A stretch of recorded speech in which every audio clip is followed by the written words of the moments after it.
Hello, and welcome to our behind-the-scenes video on the vocal design of the Beasties in Beastieball. There were over 100 Beasties in the game that we had to do voice for, so the process ended up being really fun and interesting, and we just wanted to share some of what made it so special.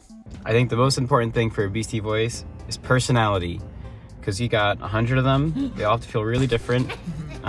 We put a lot of effort into the visual designs to make sure that those all communicate a really distinct personality, and the voice is kind of like part of that character for them. It's got to be something that fits their expression and their emotion. And to convey these emotions as clearly as possible, rather than just edit animal sounds, we decided to record our human voice for the Beasties. There is actually only one Beastie that's voiced by an animal, but she was a professional voice actor, so it was okay.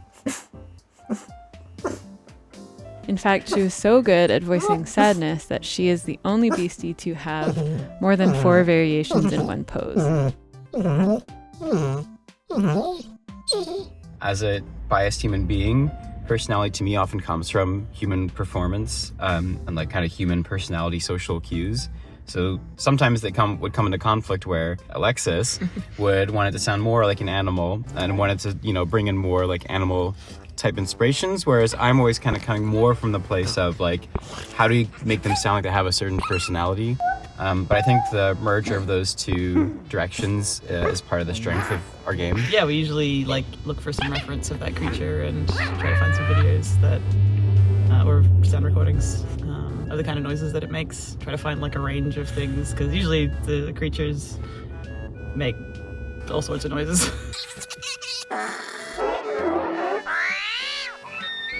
And then once we find a reference we like, we do a lot of vocal experimentation to achieve the sound. Ready?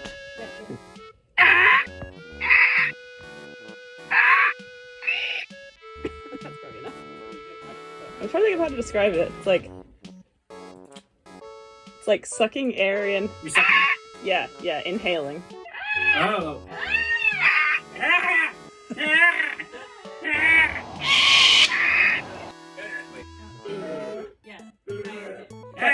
Try to make like the highest pitch sound you can, like in the top of your throat. We had a number of people from A Shell in the Pit doing the voices, and we would send the reference along with minimal direction because we kind of wanted to see what they would come up with on their own. The first one I did for that, it was Spro, and the technique I did is I will put my tongue on top of my mouth and inhale, and it will make like a percussive sound in the upper part of my mouth, so it would be like...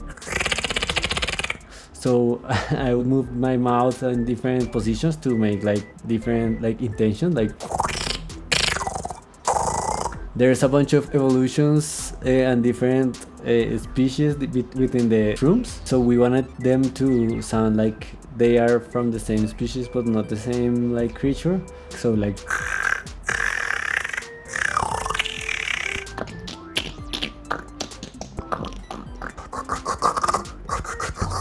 This was supposed to be a spider, but it has this clown nose, so we thought maybe if I plug my nose and kind of go like...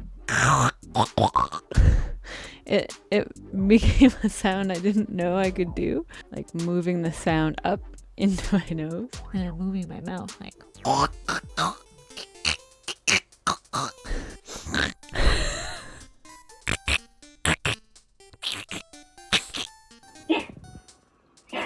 Can we try something a bit deeper? Oh. Is that okay? A bit more a little bit more restrained. Like For the hello, yeah. It was important for the idle pose, what we call hello, not to stand out too much because you hear them so much in the wild, and we didn't really want it to be distracting. That one was good. That little yeah. We also had to make sure the sounds matched the visual design, both in emotion but also in intensity, and We want to make sure that if they've got their mouth open in the pose, then it's like a mouth open sound, and if they've got their mouth closed in the pose, then it's a mouth closed sound. Is your mouth closed? No. I got to voice the turtle pirates, Tarogue, Tertineer, and Tortanker, and those are probably my favorite. They're the least of a performance. That's just what I sound like. There's like a lot of extra personality, I think, that comes from like the particular way that they emote vocally. So it was really fun to kind of like get to add that energy into them.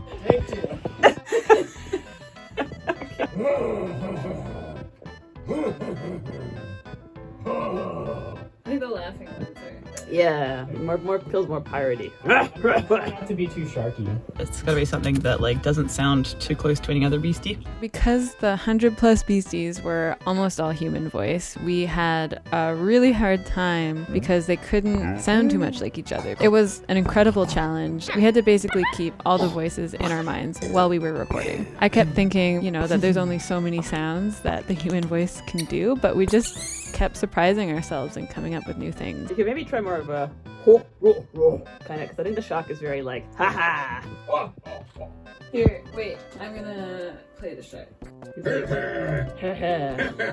A tool we used to help with this challenge and to help distinguish them was pitching the sounds down or up. But the ones you just did, if you pitch them down, sound kind of like this.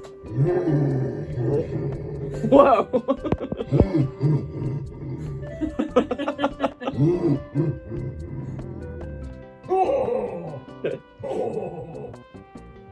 Yeah.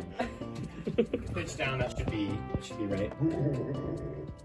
That's Bowser. That's cool though. Yeah. Sweet. One of my favorite beasties to do was Tricky, who really just sounds like a weird guy, and the direction for him was also that he was supposed to be lonely, and I tried to infuse that into the voice as well. Tortilla was pretty fun. It's just like making silly little car noises. And actually, on that note, you should look up the kind of sounds that armadillos make, because not like that. They kind of make not terribly unsimilar noises. Beastieball was really fun too. I don't think we have like a...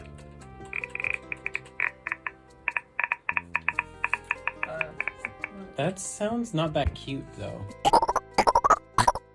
And then another challenge was doing the Magpie. When I heard it, I thought to myself, well, this isn't really a sound a human can make. I just did a bunch of weird sounds, and then I got this really small clip out of it. None of the rest sounded like a magpie, but this tiny amount, I don't even remember how I did it with my voice, but it came out, and I used that in every clip, but stretched differently and chopped up and arranged differently, so it sounds a little bit different for each variation. And then I added on top of it, it was also supposed to sound like goth metal performance, so I did some of my best screamo screams and layered those two together, and this is what it turned out as.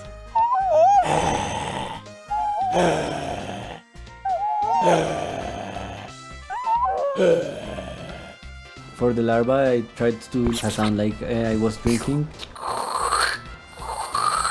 And hating is important too, because you want them to have like a really, really strong, specific direction so that people can like disagree on it, right? The cocoon is like a more creepy version of this moth, so I wanted it to sound like a little gross. The ideal version of this game is one where like no one can agree on what the best one is, because they all have like such a distinct personality to them. And then when it's a moth, it's just more like ladylike and not so much tonality, but more like airy. So it was like.